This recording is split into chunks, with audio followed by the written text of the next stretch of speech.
दोस्तों, आज भी जगन्नाथपुरी मंदिर में जब भगवान जगन्नाथ को भोग लगाया जाता है तब उनकी हथेली में जल रखा जाता है। अगर उस जल में प्रभु की परछाई दिखती है तो इसका मतलब होता है कि जगन्नाथ जी ने भोग ग्रहण कर लिया है। लेकिन अगर ऐसा नहीं होता तो इसका अर्थ है प्रभु ने भोजन नहीं किया है। और ऐसा ही कुछ हुआ था साल 1890 में। दरअसल जन्माष्टमी का दिन था। पूरी धाम में धूम मची हुई थी।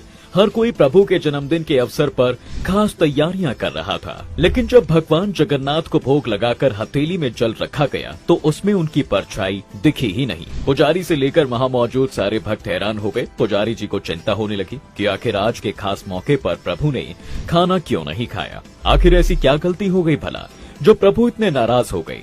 पूरे दिन लोग भगवान जगन्नाथ के लिए अलग अलग तरह के व्यंजन बनाकर लाते रहे, लेकिन परछाई नहीं बनी।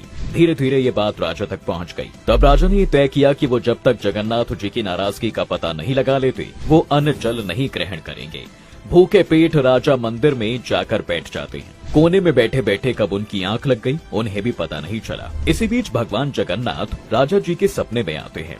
उन्होंने कहा, राजन, मैं मंदिर में था ही नहीं। मैं तो अपने प्रिय भक्त की कुटिया में उसका बनाया भोजन खाने गया था। अब जब मैं यहाँ था ही नहीं तो मेरी परछाई कैसे दिखती। अब इससे पहले कि राजा कुछ समझते उनकी आंखें खुल जाती हैं। उन्होंने पुजारी से कहा, अब आप प्रभु को भोग लगाइए। वो मंदिर में आ गए हैं। राजा के कहने पर पुजारी जी ने भगवान जगन्नाथ को फिर से भोग लगाया और जब इस बार हथेली में जल लिया गया तो उसमें जगन्नाथ जी की परछाई एकदम साफ नजर आई। वैसे इस घटना ने ये बात साबित कर दी दोस्तों कि जगन्नाथ मंदिर में प्रभु की कोई मूर्ति नहीं स्थापित है, बल्कि वो वहाँ पर साक्षात विराजमान रहते हैं। ऐसे ही अनगिनत चमत्कारों से भरा हुआ है भगवान जगन्नाथ का ये मंदिर।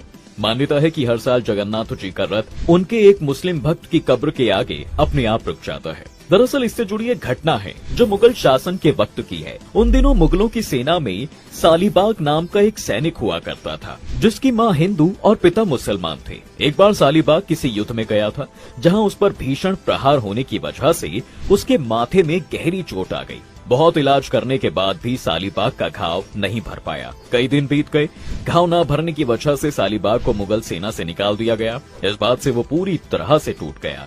तब सालीबाग की माँ उसके पास आई और बोली, बेटा तुम जगन्नाथ बाबा की भक्ति करो, वो सब ठीक कर देंगे। अब मुस्लिम रीति रिवाजों को मानने वाले सालीबाग के लिए भगवान की पूजा करना बहुत मुश्किल था। लेकिन अपनी माँ की बात मानने के सिवा उससे कोई रास्ता नहीं दिख रहा था और वो भगवान जगन्नाथ की भक्ति करने में लग जाता है। बीतते समय के साथ सालीबाग की भक्ति मजबूत होती चली गई और प्रभु की कृपा हासिल कर ली। अब वो एक बार फिर से अपनी जिंदगी जीने लगा था। एक दिन सालीबाग सो रहा था कि तभी उसे सपने में भगवान जगन्नाथ के दर्शन हुए जो उसे एक राख देकर कहते हैं कि इसे अपने घाव पर लगा लो। सालीबाग ने उनकी बात मान ली और राख को अपनी चोट पर लगा लिया। इतने में भगवान अचानक गायब हो गए। सालीबाग की जब नींद टूटी तो वो हड़बड़ा के बैठ गया। उसे महसूस हुआ कि ये तो मैं सपना देख रहा था। उसने अपने चेहरे पर हाथ फेरा तो उसके माथे पर चोट बिल्कुल ठीक हो गई थी। उसने तुरंत उठकर अपना चेहरा शीशे में देखा। माथे पर न कोई घाव था और न ही कोई चोट का निशान। सालीबाग को यकीन ही नहीं हो रहा था कि भगवान जगन्नाथ ने उसे खुद दर्शन दिए हैं। वो तुरंत जगन्नाथ जी का जयकारा लगाते हुए मंदिर पहुंच गया, लेकिन मुस्लिम होने की वजह से सालीबाग को मंदिर के अंदर नहीं जाने दिया। इस बात से सालीबाग निराश हो गया और मंदिर के बाहर बैठकर भगवान का नाम लेने लगा। दिन रात मंदिर के बाहर बैठकर वो प्रभु की भक्ति करता।